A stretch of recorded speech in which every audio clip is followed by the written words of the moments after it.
Now guys, welcome back to the channel. So I said I would just go live on this one to show you how easy and fast it is. You would have seen all the ingredients there. So you've got, I just went for a green and red bell pepper.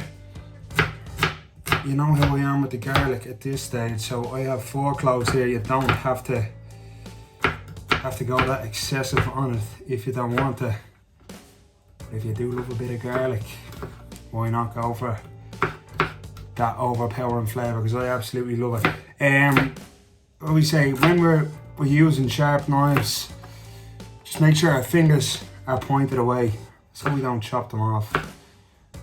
This is a Neville Maguire knife actually that I was gifted at Christmas one time, and it is the bee's knees, I have to say. So first off, what we're going to do is chop all the veg. You would have seen the ingredients there. So it is in one pot, but you have to get a few pots going at the same time just to get everything ready, because we're going to have to cook the pasta separately because there'll be no water in the main saucepan, and we're going to have to fry off the halloumi separately as well. So, but first off, I'm going to get all my veg done. Alright, see what I just done there? Be careful when we are doing that, because if you're doing that in a sharp knife, you go too far over the blade, and once again, blood will start to be revealed. So, red onion. One thing I haven't been saying as well, guys, with any fresh vegetables, fruit even as well, just make sure we give it a run under the tap to get all the pesticides off it. Okay, so that's very important. A red onion or white onion person, for me personally, it's got to be the red. Just feel it's got more of a pungent flavour, and I'm all about the flavour. So yeah, I'm gonna blast through this. Okay, there's my onion done. It's just as well my face isn't on the screen because I am starting to cry a little bit. But I'll keep this au natural though, I won't be editing it now. We haven't done a talking live one in a while, so I just said why not go for it. Okay, so there is all my veg done. Anything that's fallen off that board, we're just gonna scrape off and put in. You didn't believe me? There, my eyes, you can probably see that they are quite red and watery. But look, we all shed a tear sometimes, don't we? Tears of joy because I'm about to have me dinner. That's it. Sorry, I'm looking over there, but the camera's over here because I haven't done a live one in ages. But anyway, okay, so this is all going to get ready now in the big main pan. So relatively large saucepan is what we need for this. So just a bad boy I have here, a bit bigger than my head. We're going to put that down, bring it up to about a medium heat. Whatever your hob is at home, for me at home it goes up 1, 2, 3, 4, 5, 6, so I kind of put it on between 3 and 4 for this dish. Okay, so I've got that heating up there. Then I lump the olive oil in. For me, I'm well used to it, so I can just eyeball the 3 tablespoons, okay, going in there. While that is heating up, so I've got my tagliatelle pasta. It doesn't really matter if we do this dish with tagliatelle or spaghetti. For me personally, I think tagliatelle works best. So I'm gonna get some water heating up in a pot for that.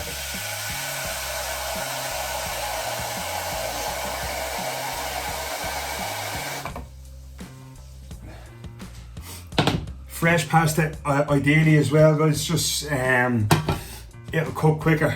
And because this is a very quick dish to get sorted, look, that just makes your life a little bit easier. So I'm gonna let that heat up for a bit. Jesus, I'm running out of space here. I've got my halloumi then, which is gonna go in at the end, and my prawns, which, as you saw in the instructions, the directions for this recipe, I got frozen prawns. You can do fresh prawns if you like, just make sure you cook them properly. Can be a bit risky sometimes, so I just like to mitigate that risk and go with the frozen ones. I think this is, what is it? Yeah, 270 gram packet that I got out a little. So nice and cost effective as well. just take them out in the morning and let them defrost throughout the day. So I'm gonna lump in my tablespoon of chili flakes. Again, if you don't like spice, guys, just make it to your own taste. You don't have to put them in. For me personally, I think it does just add a nice bit of flavour and a little bit of kick. Just lets you know that you're still alive, you know what I mean? Because sometimes you're eating your dinner and the head's nearly falling into the bowl. This will just give you a little kick up the bone and make sure the heart's still pumping. So, got a little spoon for that. Stir it all around. We want everything to get coated in a layer of oil. And you are kind of jumping around the kitchen a little bit, not like a mad thing, but I suppose on borderline. You've got to have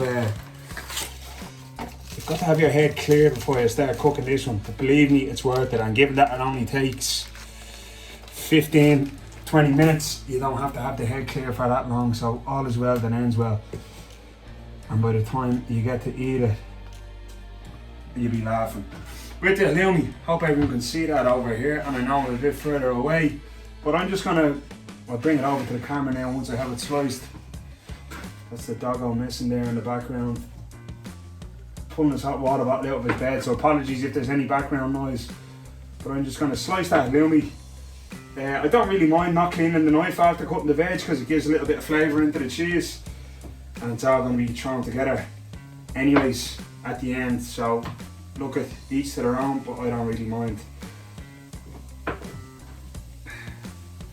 Okay, so now I've got a nice few slices of halloumi, which is a beautiful cheese. I got this in Lidl as well, and I think this one is actually chili infused, so there's probably a touch of a chili theme in this dish.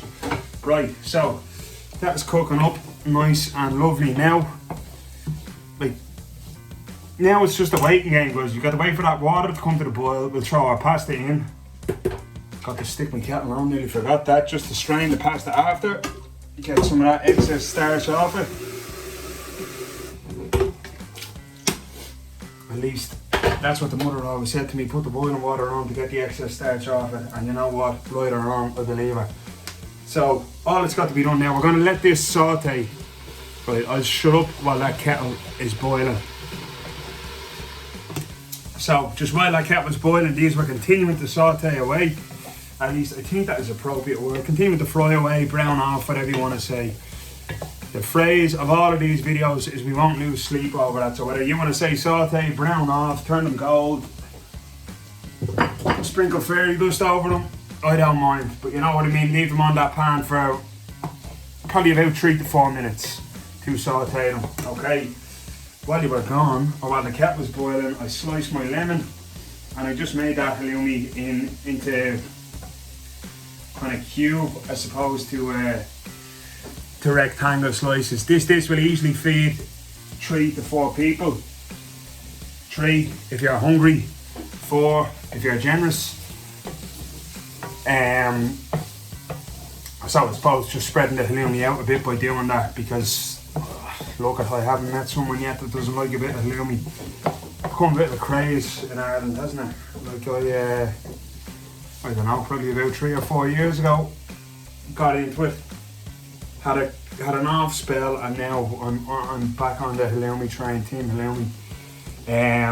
So yeah, look, we'll leave that brown off. My water's boiling over here. I've got a little pan here to fry off that halloumi. My lemon juice is gonna go in when the pasta is boiling. So I want the lemon juice to be quite fresh in the pan when that pasta comes in. As it's fresh pasta, I said that in the directions, it's only gonna need 2 to 3 minutes to get that done. I keep looking over there, but I know the camera is there on the phone, so apologies if I look stupid. But anyway, so I'll flick this off now. The water is just about coming to the boil. We'll get the pasta thrown in. Then we'll squeeze the lemon into the main saucepan. We'll drain the pasta or strain the pasta, again, one of those ones that we won't lose sleep over, and we'll mix it all around in the big pan. Okay. Now, so that pasta over here in the corner has been boiling away for about a minute now. So I'm going to squeeze my lemon in very shortly. I'll just show you what your strainer is. So once the pasta is done, you get to that 2-3 minute mark, I'm going to lob it into this, put it over the sink. Don't put it over the floor because it has holes in it.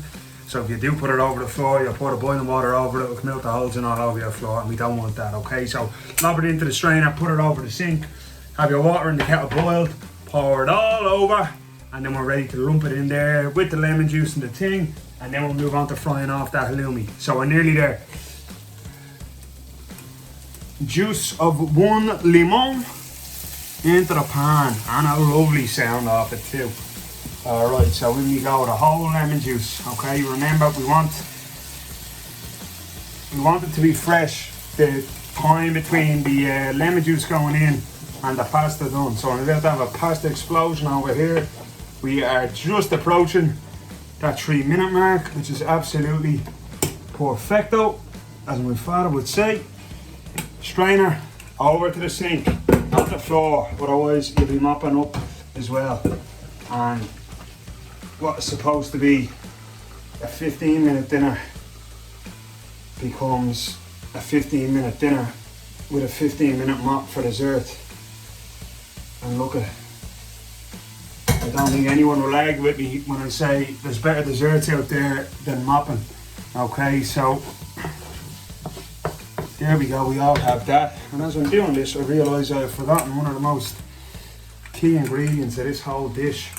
But look, I said I was going live, we were keeping it raw, so these things happen. What I'm talking about is our basil pesto, and this dish would just be absolutely, this dish even would just be absolutely lost without the pesto. When the pasta goes in, as it is alluded to in the directions, just make sure everything gets covered in the lemon juice, the olive oil, the chilies, the garlic, onion, peppers. We want all that flavour in there, okay?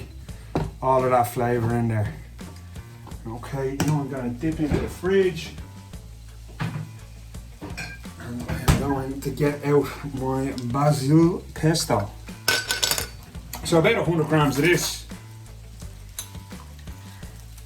If you're a fiend for the pesto, translation, if you really like pesto, put in a little bit more, but really there's no need to overpower it with pesto. There's a lot of flavour in this dish anyway, from the garlic, from the onions. You've got a nice bit of salt in the cheese, great flavour in olive oil. There's obviously olive oil and cheese and basil and garlic as well in the pesto, so there's no need to overpower it with pesto. Usually I would lick that spoon. I don't know why I'm scraping it off here, because licking the spoon is often the best part of cooking anything. Maybe I'm just a bit more self-aware because I'm on camera. But anyways, okay, that is going in. We're going to give everything another mix down. And we can even afford to turn the heat down a bit. So I just turned it down to between 2 and 3 there. Again, don't get frustrated if the pesto seems to be clumping. Just get a bit more thorough with your stirring. Not thorough to the extent that stuff starts flying out like you just might have seen there. Okay, but do just make sure we cover everything with that. One thing that I do sometimes if I have it in the fridge, but it is a quite beefy dish anyway, so I'm just looking at it here and it's not necessary all the time, but a bit of spinach, a handful, 2 handfuls of spinach, and you throw it in, it kind of wilts away in this, and sometimes it can be really nice. So we're getting there with the mixing. There goes another bit of pepper. Whoops, there goes an onion. Won't have any dinner left at this rate. Okay, but that's there. My heat is down to nice and low. Alright, I'm gonna throw in my prawns now.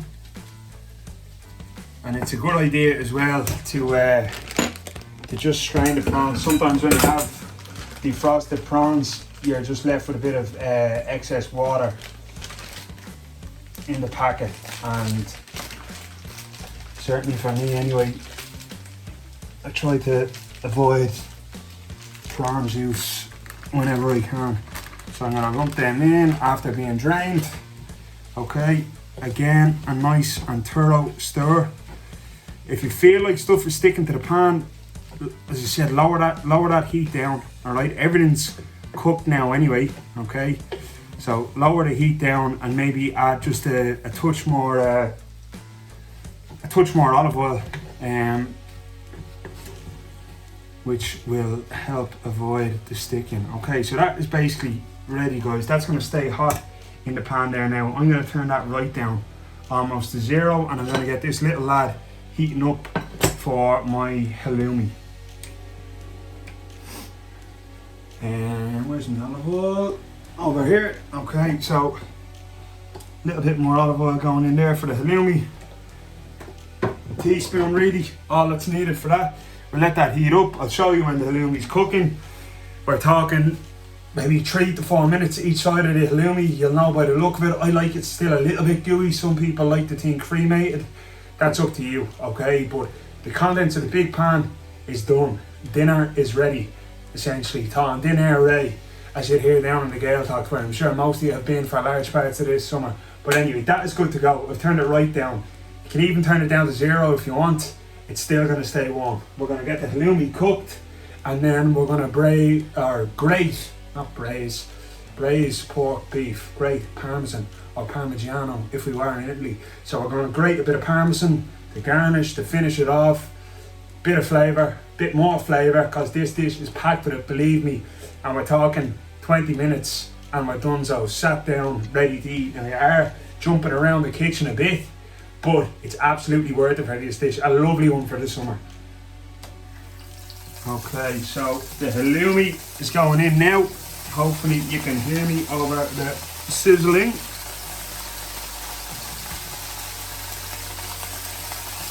Alright, just be careful of oil spitting when you're putting this into the pan. So don't have it piping hot. Medium heat, absolutely fine. Alright, 2 to 3 or 4, 2 to 3/4 minutes each side is what I would personally go for. As I said, if you want to cremate it, go for a little bit longer. But we're going to cook this off. We're going to grate the parmigiano over it when it's finished, when it's served, and we're ready to eat. You have got... I've never heard mountain and pasta in the same sentence, but I am going to label this a mountain of pasta. So as it is mentioned in the directions, you're going to easily get 3 to 4 portions out of this. So be generous, share it out, you put the effort in. It tastes better when you have a meal together. So enjoy, guys. This has been the halloumi chili prawn pasta. I don't think I put chili in the title at the start, but because we've got the chili flakes and the chili infused halloumi, it's only fair to put it in there now. So you'll see a screenshot now, or a picture rather, of the finished product, and do give it a whack and enjoy it.